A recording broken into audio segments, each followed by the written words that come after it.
خب اسد احمق، گوساله نفهم، میخوام لهت کنم کونی با این جورابای جذابم کسکش.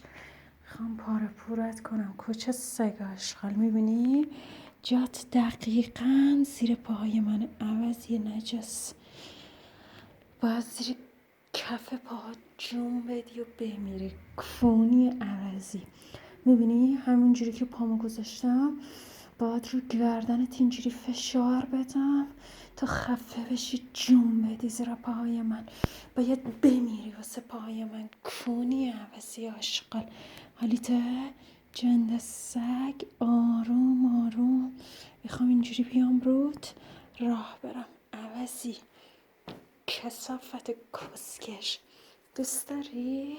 آره اسد، باید له و لورده بشی، باید آروم آروم اینجوری پاهامو بذارم رود، از اینجا بیام عقب. آره از اینجا بیام عقب جر و جرت کنم کونی عوضی آشغال جنده نفهم تخم سگ. حالی تو باید زیر پاهای من بمیری و له بشی عوضی جنده نفهمه کثافت. باید همینجوری تو بپرم اسد تا بمیری. حالی تو باید قشنگ تو دهنت من برینم جون بدی. فقط باید انوشاش منو تو بخوری، میفهمی؟ باید انوشاش خوشمزه منو بخوری و له و لورده بشی اسد زیر من. باید کون بدی زیرم جنده یا اشغال. باید بمیری نجس عوضی. حالی تو گفتم جند سگ. یکم از این زاویه بگیرم، حالا میخوام از یه زاویه دیگه برات بگیرم تخم سگ آشغال. مطمئنم عاشق این زاویه میشی عوضی نجس. آره دوست داری؟ پای خوشگلمو ببین.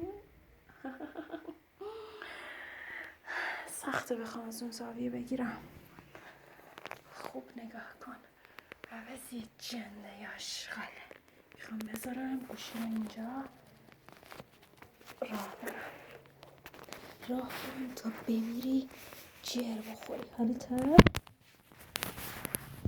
آره یا نه؟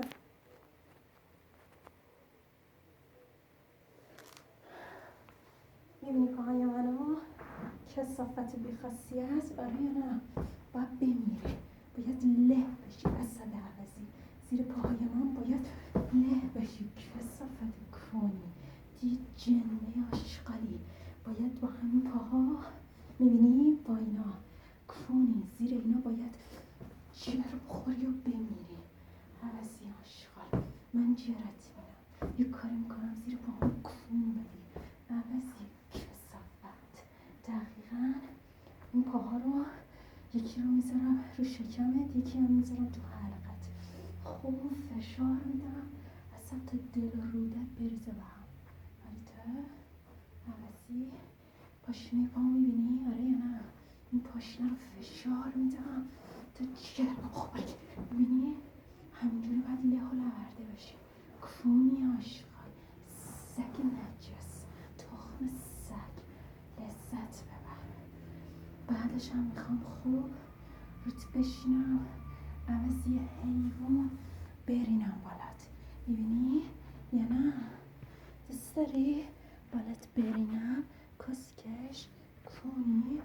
خوب بالات میخوام برینم تا لذت ببری. فهمیدی؟ روت قشنگ میخوام اینجوری بشینم برینم بالات کسکش آشغال تا هم انو ریس بزنی و بخوری. تمام انه منو توی کونی باید ریس بزنی و بخوری. میشه جونت